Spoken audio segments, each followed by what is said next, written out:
Emily and the Mirror.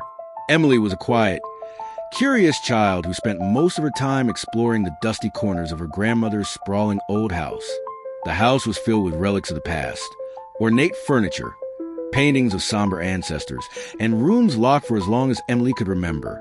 But there was one thing that caught her attention above all else: the mirror in the upstairs hallway. It was an antique, its gilded frame tarnished with age, and the glass had a peculiar quality. It seemed to shimmer faintly, even in the dark. No one else in the family paid it any mind, but Emily couldn't help but feel it was watching her. Sometimes, when she passed by, she thought she saw a movement in the glass, just at the edge of her vision, a flicker of a shadow that wasn't hers. One stormy afternoon, when her grandmother was busy in the kitchen, Emily stood before the mirror, her heart pounding with a mix of fear and curiosity.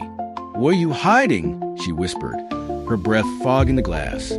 As of an answer, the mirror shimmered brighter, and Emily felt a cold draft that didn't belong in the warm house. She reached out, her fingers brushing the surface. It felt icy, almost alive.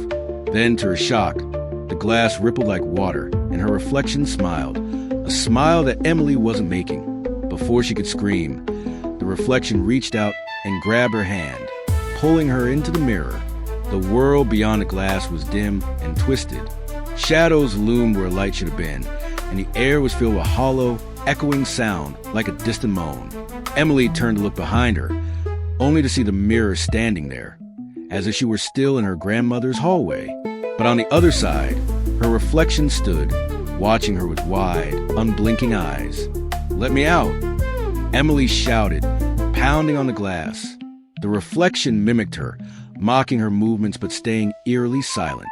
Then it turned, walking away from the mirror and deeper into the real house. Panic surged through Emily as she realized it was taking her place.